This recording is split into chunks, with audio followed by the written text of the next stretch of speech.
अपने बीच भारतीय जनता पार्टी के वरिष्ठ नेता, दिल्ली के पूर्व अध्यक्ष सांसद मनोज तिवारी जी आपको संबोधित करेंगे। बगल में दिल्ली प्रदेश के प्रवक्ता हरीश खुराना जी हैं। मेरा विनम्र निवेदन है माननीय मनोज जी से आपको संबोधित करें।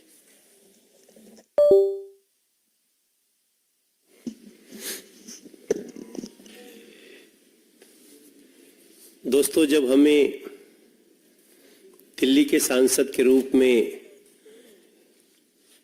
काम करते करते अचानक पता चलता है कि दिल्ली के लोगों को, जिन लोगों ने, जिस आम आदमी पार्टी ने बहुत सारे सपने दिखाए, वो किस प्रकार से उन सपनों के बहाने दिल्ली की भोली भाली जनता को लूट लेते हैं, तब हमें बहुत दुख होता है। और कुछ बातों को लेकर के हम दिल्ली की जनता के बीच आते हैं, कभी सड़कों पे भी, कभी मीडिया के थ्रू भी, और कभी सभाओं के मार्फत भी।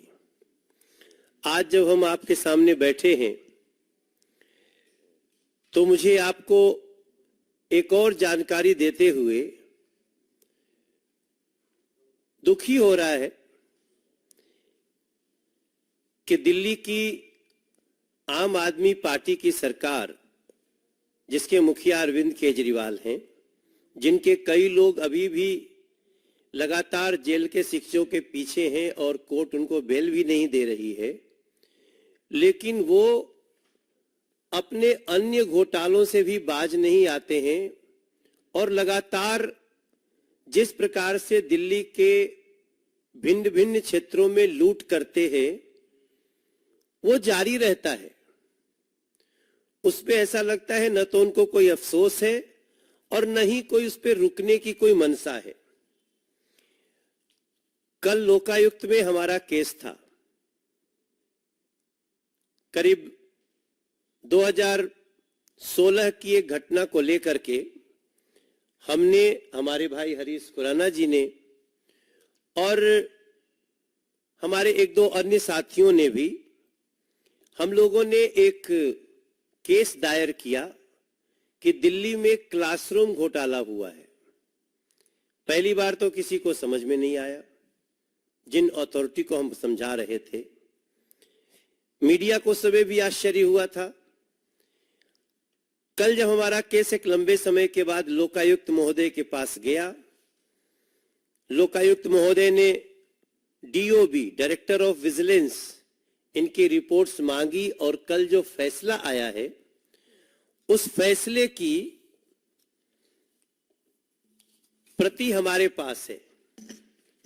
ये है उस फैसले की प्रति जो कल लोकायुक्त महोदय ने रेस्पोंडेंट नंबर 1, रेस्पोंडेंट नंबर 2 को सम्मन किया है इस क्लासरूम घोटाले में सस्पेक्ट मानते हुए।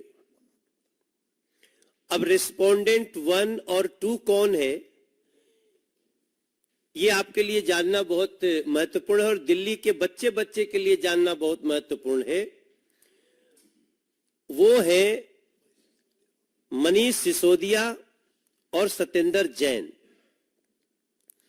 Manish Sisodia respondent number 1। जब हम रेस्पोंडेंट नंबर 1 कहें तो आप समझ लीजिएगा मनीष सिसोदिया की बात हो रही है, और रेस्पोंडेंट नंबर 2, ये जो कोर्ट की भाषा है उसमें सत्येंद्र जैन है। आपको इस फैसले की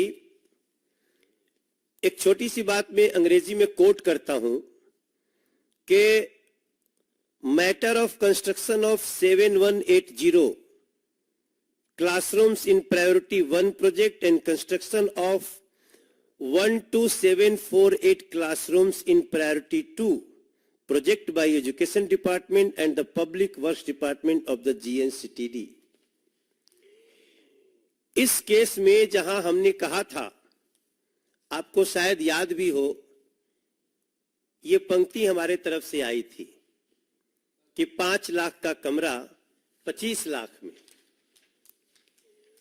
हमने तब 25 लाख कहा था, 5 का 25 एक लाइन चल रही थी पूरे दिल्ली में। बेसिकली अब ये 5 का 33 है। जो कमरा 5 लाख में बन सकता था उसको 33 लाख में बनाने का इन लोगों ने टेंडर किया।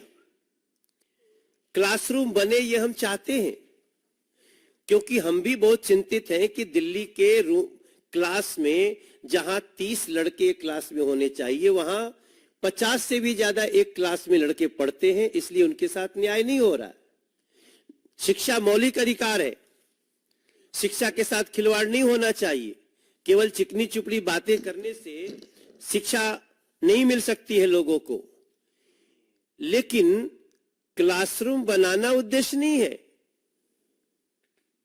मनीष सिसोदिया और सत्येंद्र जैन की मीटिंग में जो कुछ भी हुआ और आगे जो केस यहां तक पहुंचा है, जो मैं आपको ये इसके कुछ लोकायुक्त महोदय के इस फैसले की कुछ बातें मैं आपको बताऊंगा, वो इस दिल्ली के लोगों को हैरान कर देगा।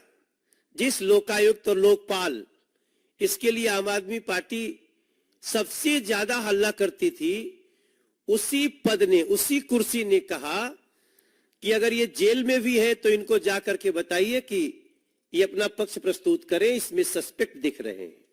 क्या लिखते हैं वो कोट करना चाहता हूं मैं फैसले को, कि let notice be served through the superintendent of the concern jail if the respondent number 1 continues to be in the judicial custody till then.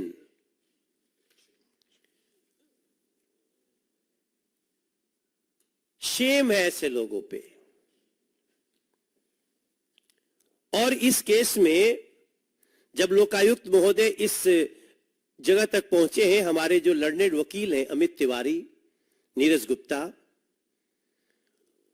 उन लोगों की बहस के बाद मैं चूंकि खुद भी कल कोर्ट में उपस्थित था, हम लोकायुक्त महोदय के चेहरे का एक्सप्रेशन भी देख रहे थे, हैरान थे। ऐसा भी हो सकता है। आपको जान के आश्चर्य होगा कि जब 7,180 कमरे बनाने के लिए 999 करोड़ रुपए के टेंडर हुए, तो वो किसी और बड़ी कॉम्पिटेंट अथॉरिटी के पास न जाए, सिर्फ एजुकेशन मिनिस्टर और पीडब्ल्यूडी मिनिस्टर के ही पास रहे, कैबिनेट में न भेजना पड़े, ताकि कैबिनेट में जाए तो एलजी के पास न जाना पड़े। इसलिए इन लोगों ने 999 करोड़ के टेंडर को 16 टुकड़ों में बांटा, जिससे वो 100 करोड़ से नीचे हो गया। और रूल यह है कि 100 करोड़ से नीचे के प्रोजेक्ट को, टेंडर को मंत्री अपने स्तर पे कर सकते हैं, लेकिन प्रोजेक्ट तो एक ही था। और 999 करोड़ को जब ये 16 टुकड़ों में बांटते हैं, तो उनके नीचे के अधिकारियों ने उसको 65 टुकड़े में बांटा। तो फिर मैं पूछना चाहता हूं, मिस्टर अरविंद केजरीवाल, जो इस समय कट्टर भ्रष्टाचारी के परिभाषा में खड़े हैं, कि क्या ये आपका मोडस ऑपरेंडी है? क्या यह आपका अपराध करने का एक तरीका बन गया है? क्योंकि इसके पहले भी कई बार ऐसा हुआ कि एक प्रोजेक्ट को ये कई टुकड़ों में बांटते हैं ताकि किसी और कॉम्पिटेंट अथॉरिटी को न जा सके। आज जब हम आपके सामने हैं, इन लोगों को समन हो चुका है और हेल्थ के आधार पे सत्येंद्र जैन अब इनकी इलाज चल रहे हैं, लेकिन हमें लगता है इस क्लासरूम घोटाले के रूप में इन लोगों ने एक और बहुत बड़ा अपराध किया। 999 करोड़ को जो इन लोगों ने बांटा था 16 टुकड़े में, उसको 65 टुकड़े में बांटा और उसको सीधे डबल कर दिया। मतलब एक एग्जाम्पल के रूप में अगर एक क्लासरूम का 27 करोड़ रुपए का बजट एक स्कूल में पड़ता था, 27 करोड़, तो इन लोगों ने एक बब्बर एंड बब्बर एसोसिएट्स और एक तेवतिया ग्रुप, जो इनका ये जो राजमहल बनाने में जो अभी केस चल रहा है, उनको बिना किसी मीटिंग के, बिना किसी टेंडर के उसको पर स्कूल 27 करोड़ की जगह 54 करोड़ में करके दे दिया। दिल्ली के लोगों का पैसा। तब हम पूछना चाहते हैं कि 5 लाख में बनने वाला कमरा 33 लाख तक पहुंच गया। दिल्ली के लोगों का, आम लोगों का, भोले भाले लोगों का पैसा लूट खाया आम आदमी पार्टी ने, और बच्चों के स्कूल बनाने के नाम पर भी लूट कर दी। दिन हम पूरा विश्वास करते हैं कि हम इस लड़ाई को, जो अब एक तफ्तीश इन्वेस्टिगेशन के साथ चलेगी, इसमें भी दोषियों को कड़ी सजा मिले और ऐसे लोगों को दिल्ली के लोग पहचाने। इस जानकारी के साथ मैं अपनी वाणी को विराम देता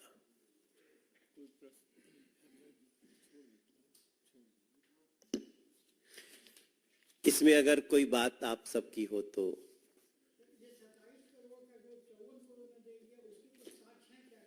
जी हां, ये सब कुछ डीओबी, डायरेक्टरेट ऑफ विजिलेंस, इसने पहले, लोकायुक्त महोदय ने पहले इसकी रिपोर्ट मांगी थी डीओबी से, उनके रिपोर्ट भी आ चुके हैं।